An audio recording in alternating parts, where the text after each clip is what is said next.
Honorable Andrews, and thank you for your invitation. I'm very happy to participate to this launch event.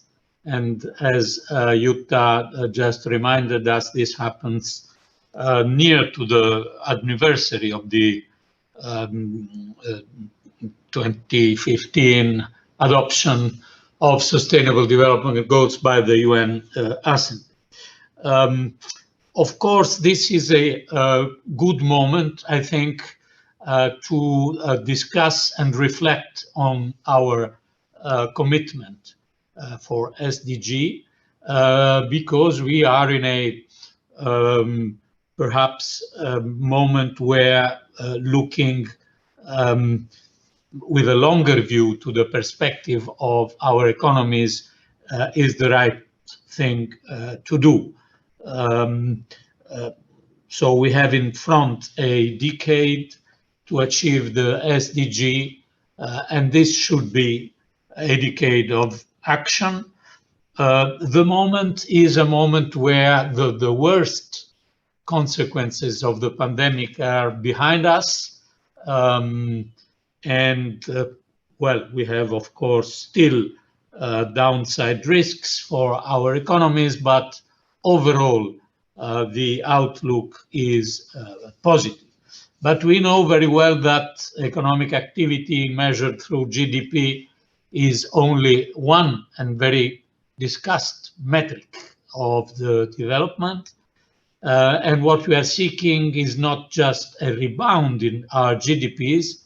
This rebound could be quite near in the EU.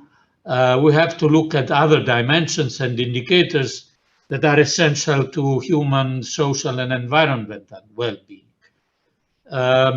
And here we know that the impact of the pandemic is very serious. It is already there because, as you just remembered, in some of the goals, for example, the zero hunger, the impact of the pandemic is already very clearly negative. But these effects could manifest themselves also later on, for example, in the loss of skills, loss of livelihoods, rising inequality, institutional degradation, rise of gender gap. So if we don't act now to keep them at bay, these consequences may well reverse the progress towards the SDGs in Europe. We have been monitoring progress toward the SDGs with our Eurostat monitoring report, and 2021 report showed good progress in reducing poverty and social exclusion, but controversial results both on SDG 13, climate action, and SDG 7, affordable and clean energy, showing that there is a lot to do in these goals. Part of the answer will come for sure from this new and unprecedented effort, common effort that we are having with the Next Generation EU, the Recovery and Resilience Facility, the fact that we concentrate investments of this facility in the three aspects: the social inclusion, the digital transition, and number one, the climate transition. This coupled with what we call the Fit for 55, which is the new step towards our European Green Deal, could make part of the effort necessary, especially on SDG 13 and 7, to make progress. But we all know how challenging these goals are. I am quite satisfied on the leading role that the EU and the European Commission and parliaments are having on this, but we also know that the discussion at the global level and also among member states is not an easy one, and rightly so.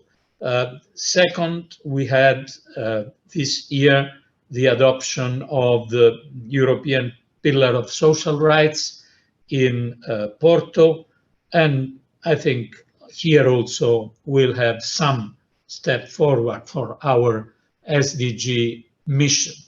And finally, and as you remembered,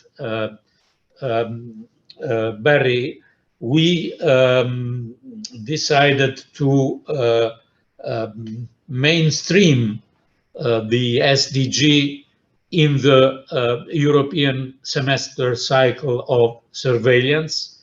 Of course, this will be a gradual process, and also a process that has to be confronted with the special situation that we have in the semester cycle in 2020, 2021, and 2022, because as you know, due to the so-called general escape clause on the semester cycle is so to say, more broad and less country-specific, quantitatively oriented. But this gives us also the right time to work to this mainstreaming of SDG in the process. Of course, I'll be in conclusion, very clear in saying that it will not be easy, because the tradition is that the EU semester cycle is about fiscal policies. Then we introduced a few years ago the social dimension, and now the reference to the SDG in general. In this work that I commit to do very seriously, we need to discuss